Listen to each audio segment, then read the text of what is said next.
I would like to question the validity of democracy completely.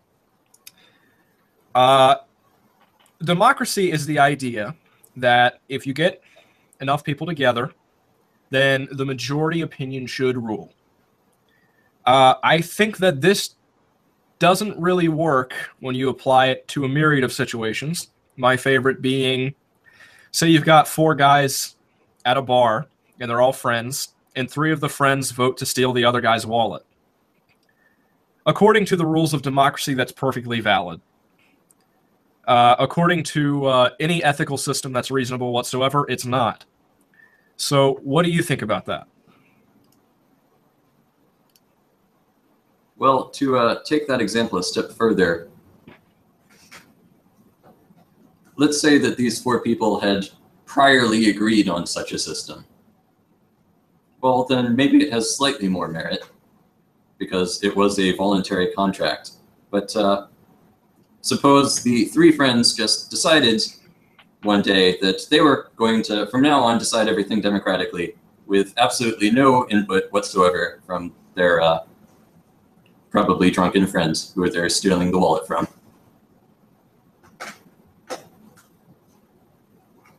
Somehow they have given themselves a right that neither of them possessed individually. And that is fundamentally what most democracies do. Right. Democracy is effectively mob rule. And if you're going to have mob rule, why have a political system at all? I do appreciate what the founders of the United States tried to do, which was to have a Republican limited democracy. But that never really works out either, as evidenced by the fact that the most restrictive constitution ever drafted created the largest government ever conceived.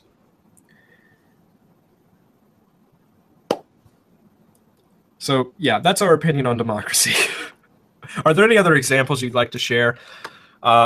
It's so difficult to convince people that democracy is not a good thing because we're so propagandized by democracy is the best political system. Democracy is like the be-all, end-all. We need to spread democracy because democracy is great. Democracy is not great.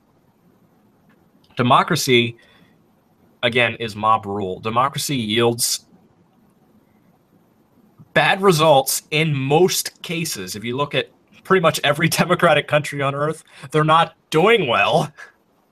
If you look at the United States even, people will end up voting to steal the money of the minority, essentially. And we can see this in the U.S. national debt, which has crossed the $19 trillion barrier. Eventually, this is going to blow up in our faces, but the problem is people make different collective decisions than they do individual decisions. So, you know, again, if I'm in the bar with my three friends and we take a vote to steal the fourth guy's wallet, I'm probably more likely to say yes than if it were just me and that guy. Would I steal his wallet? Myself? No, but I'd steal his wallet if it were democracy, right? And that is the case with every democratic government in the world, is that, like you said, suddenly a group of people possess a right that an individual didn't. And that doesn't work when you try to have universal ethical principles. It doesn't work. You cannot possess a collective right that you don't possess individually. All right, you have the floor. I'm out. Yeah, I think the big problem is the lack of accountability for decisions. Because if you had, say, a single ruler or a very small group, then yes, they very well may abuse their power, but at least you know who's responsible. Whereas in democracy, it's never this particular official did this. It's we did this. We decided. We went to war. So somehow the idea that everybody, the entire country, has agreed to do this thing, when really it's just the majority. Yeah, there's definitely a distinct lack of accountability when it comes to democracies. And sure, everybody blames the president for some reason. despite him only being one of the three major branches of government. But well, to be fair, democracy, who is it that you blame? Do you blame the official? Do you blame the people for electing the official? To be fair, the congressional approval rating is something like 4%. So people do blame the Congress to a degree, even though they more loudly blame the president for things for some reason. Yeah, but the real problem with the approval rating is they disapprove of everybody else's representatives, but they're totally cool with their own representatives, which leads to all of the same representatives constantly being elected. One more example is, sure, democracy seems like maybe it's the best solution for government, but just imagine applying that same principle to everything else in our lives. So imagine if we all voted on which soda everybody was going to drink. And whatever the majority opinion was, everybody had to drink that soda. So, like Coke or Pepsi. Well, 51% of people like Coke, so now everybody has to drink Coke. Oh, and if you like a third soda, too bad. That's never going to get elected. You like Mountain Dew? Sucks for you. Yeah, and any vote for Mountain Dew, you're giving Pepsi a vote. I don't know. I don't understand the reverence for democracy. I mean, to a degree I do, because everybody's propagandized as children that democracy is the best thing in the world. But, I mean, democracy sucks. You would not accept democracy in any other area of your life that's not politics. You wouldn't accept democracy when it comes to what car to buy, or what computer to buy, or what soda to buy.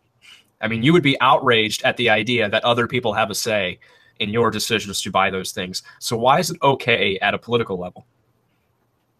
Not only is it okay, but it's revered as the best political system on earth. You're just transferring it from one person is telling everybody else what to do to everybody else is telling each other what to do. Right. Right. Like, and what does it matter if you have one person who's your boss or 10,000? Right. And there is, of course, that problem that even progressives will acknowledge with democracy, and that is the majority will vote to oppress the minority. And that is pretty much always the case. If 51% of the people can tribe together and take stuff from the 49%, they're going to do it. In the United States, of course, raising taxes on the rich is popular. Everybody's like, the 1%, the 1%. Well, why do the 1% have fewer rights than anybody else does? Because of democracy, right? So we're the 99%, so therefore we're allowed to initiate force against you and take your stuff. Democracy, man. It's immoral.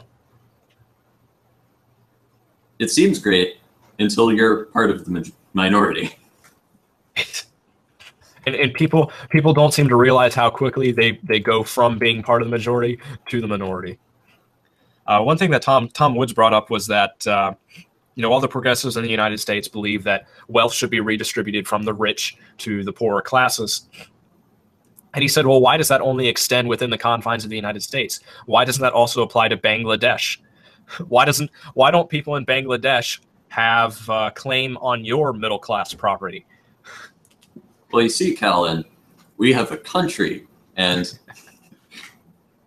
everything that applies inside the borders of our country is no longer valid the moment you cross over this arbitrarily drawn political boundary. Right.